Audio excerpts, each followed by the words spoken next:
Hi hello नमस्कार सर्वांचं खूप खूप स्वागत आहे आजच्या नवीन व्हिडिओमध्ये। आज आपण बनवणार आहोत कढी पकोडा किंवा कढी भजे पण बोललं तरी चालेल। हे बघा किती सुंदर दिसते डिश, दिसायला जितकी सुंदर आहे तितकीच खायला पण सुंदर लागते। त्यासाठी मी एक मातीचं भांडं घेतलं आहे आणि त्यामध्ये पावशर दही घेतलं आहे। वाटीने ते 1.5 वाटी दही झालेलं आणि याला मी रवीच्या साहाय्याने व्यवस्थित फेटून घेते आहे। हे बघा अशा प्रकारे हलक्या हाताने, जास्त जोराने केला ना ते दही भांड्याच्या बाहेर उडेल, त्यासाठी हळूहळू व्यवस्थित ढवळून घेते। हे बघा पाणी न टाकता ढवळायचं, कारण पाणी जर लगेच टाकून रवीने ढवळायला लागलो ना तर त्यामध्ये आपल्याला थोडं गाठी राहतील दहीच्या तशाच। त्यासाठी पाणी न टाकता सुरुवातीला फेटून घ्यायचं दही। नंतर ना त्याच वाटीमध्ये 1 वाटी पाणी घेतलं मी। 1 वाटी पाणी घेऊन त्यातला अर्धी वाटी थोडं पाणी टाकून सुरुवातीला दही फेटून घेतलं, तसंच हळूहळू। नंतर जसं लागेल तसं पाणी टाकत गेली। तुम्हाला हवं तसं, जशी कन्सिस्टन्सी हवी आहे ताकाची, जास्त पातळ पाहिजे तर थोडं पाणी वाढवलं तरी चालेल। मी जास्त घट्ट पण नाही जास्त पातळ पण नाही असं ठेवते आहे। आणि या भांड्यामध्ये केलेलं ताक तुम्हाला जर प्यायचं म्हणजे उन्हाळा चालू झाला आहे, उन्हाळ्यामध्ये ताक खूप शरीराला फायदेशीर आहे। त्यासाठी घरी मातीच्या भांड्यामध्ये दही लावून झाल्याच्या नंतर त्यामध्येच ताक केल्यानं अर्धा तास ठेवून तुम्ही तीच ताक पिलं ना, इतकं थंड आणि मस्त लागतं। त्यामध्ये मातीची चव पण खूप छान लागते।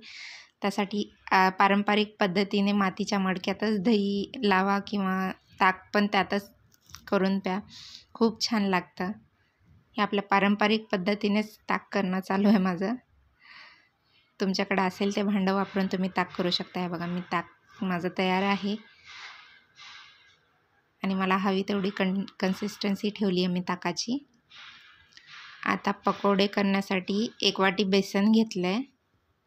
या वाटीने 1 वाटी बेसन घेतलं आहे मी, कारण जितकी तुम्हाला हवी आहे क्वांटिटी त्यावाईज तुम्ही बेसन किंवा ताक कमी जास्त करू शकता। हे बघा त्या बेसनमध्ये मी मीठ टाकलं आहे आणि क्रश करून ओवा पण टाकला आहे आणि थोडं पाणी करून आपल्याला पीठ थोडं जास्त घट्ट पण नाही जास्त सैल पण नाही, भजीला आपण जसं पीठ करतो तसंच करून घ्यायचं आहे। फक्त यामध्ये मी मिरची नाही टाकली आहे, प्लेन भजे करते आहे।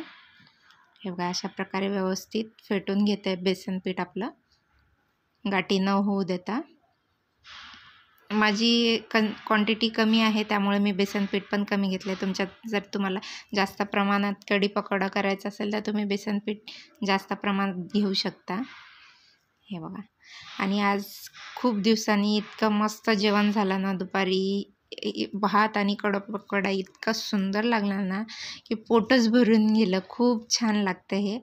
हे बघा मी एक कढई ठेवली, त्यामध्ये तेल तापत ठेवलेलं आणि तेल तापले नाही हे बघण्यासाठी मी थोडासा बेसनचं पीठ थोडंसं टाकून पाहिलं तर तो तरंगून वरती आला, म्हणून मी माझे पकोडे लहान साईजमध्ये तळण्यासाठी टाकते तेलामध्ये।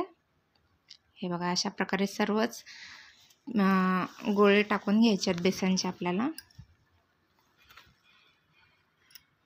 एक करून टाकून घ्यायचं। तेलामध्ये जितके तुम्हाला व्यवस्थित परतण्यासाठी सोपं पडेल तितके टाकायचे।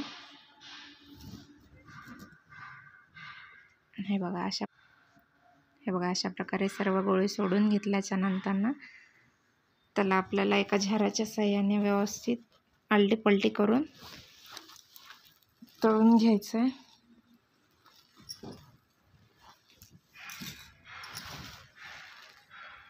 हे बघा कमी प्रमाणात आहे म्हणून मी तेल कमी टाकलं आहे।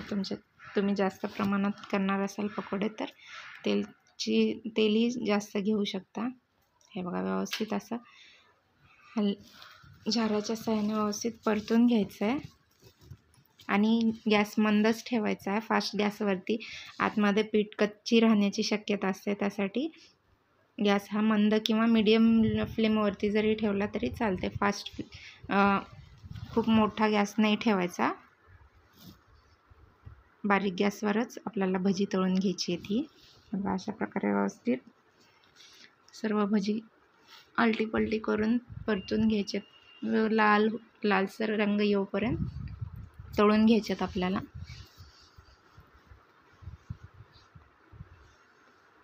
हे बघा आपले भजी ऑलमोस्ट आता तळून झाले आहेत. याला एका प्लेटमध्ये काढून घेऊया आपण.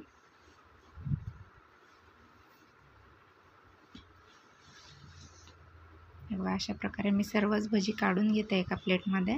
नंतर त्याच प्रकारे आपल्याला दुसरी पण बॅच टाकून व्यवस्थित परतून घ्यायची आहे. बघा तळून घेतल्यानंतर सर्व भजी मी एका प्लेटमध्ये काढून घेतली आहेत.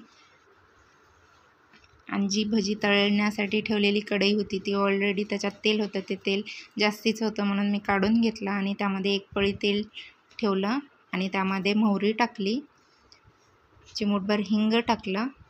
हे दोन्ही व्यवस्थित फुलल्याच्या नंतर त्यामध्ये कढीपत्ता टाकला, आलं लसणाची पेस्ट टाकली. बघा अशा प्रकारे आलं लसूण वाटलेले 4-5 आलं लसणाच्या पाकळ्या होत्या आणि 1 इंची आलं लसणाचा तुकडा होता. व्यवस्थित लालसर परतून झाल्याच्या नंतर त्यामध्ये आपल्याला हळद टाकायची आहे. हळद पण व्यवस्थित तेलामध्ये परतून झाल्याच्या नंतर त्यामध्ये आपल्याला आपण केलेली ताक टाकून घ्यायची आहे. हे बघा अशा प्रकारे मी ताक टाकून घेतली आहे आणि ताक ही बारीक गॅसवरतीच ढवळून घ्यायची आहे, नाहीतर ते फुटल्यासारखं दूध दिसल्यासारखं दिसतं. आणि त्याच्यामध्ये मी 1 चमचा बेसन पीठ टाकलं आहे. तुम्ही पाहिजे तर ताक जेव्हा बनवता तेव्हाच बेसन पीठ टाकू शकता. मी आत्ता टाकलं आहे, तुम्हाला हवं तर तुम्ही आधी ही प्रोसेस करू शकता. हे बघा गाठी न होऊ देता त्याला व्यवस्थित तुम्ही पळीच्या साहाय्याने पण फेटून घेऊ शकता, गाठी अजिबात होणार नाही. हे बघा अशा प्रकारे व्यवस्थित फेटून घेतलं मी याला. आणि माझी मिरची तेलामध्ये मी मिरची टाकली नव्हती कारण तेलामध्ये ठसका उठतो, त्यामुळे नंतर टाकून घेते. तुम्ही हवं तर जेव्हा हळद टाकतो तेव्हाच मिरची टाकून घेतली तरी चालेल. हे बघा सर्व मिरची व्यवस्थित मिक्स करून झाल्याच्या नंतर आपण जी भजी तळली होती किंवा जे पकोडे होते ते आपल्याला यामध्ये टाकून घ्यायचे आहेत आणि एक खळखळून अशी उकळी येऊ द्यायची आहे. आणि सर्वात शेवटी म्हणजे मीठ, चवीनुसार मीठ टाकून घ्या. आता एक कढई मी बाजूला काढून ठेवली आणि तडक्याचा पॅन मी गॅसवरती ठेवून घेतला आणि त्यामध्ये 1 पळी तेल टाकून घेतलं आहे आणि त्यामध्ये मी 2 लसणाच्या पाकळ्या आणि काश्मीरी लाल मिर्च घेतली होती, 1 अख्खी मोठी घेतली होती, त्याचे मी 3 तुकडे केले आणि त्यामध्ये थोडं लाल तिखट पण टाकलं कलरसाठी. हे बघा आपला तडका तयार होता. तोच तडका मी कढीमध्ये टाकला आणि तडका टाकल्याच्या नंतरने खूप छान दिसत होतं. आणि जे तडक्याच्या पॅनमध्ये तेल शिल्लक असतं त्यातलं तेल काढून घेण्यासाठी त्यात कढी टाकली आणि परत ती कढईमध्ये टाकून घेतली. हे बघा खूप छान दिसते आणि खूप चवीला मस्त एकदम भारी लागते. तुम्ही पण करून बघा. रेसिपी आवडल्यास चॅनलला लाईक, शेअर, सबस्क्राईब करायला विसरू नका.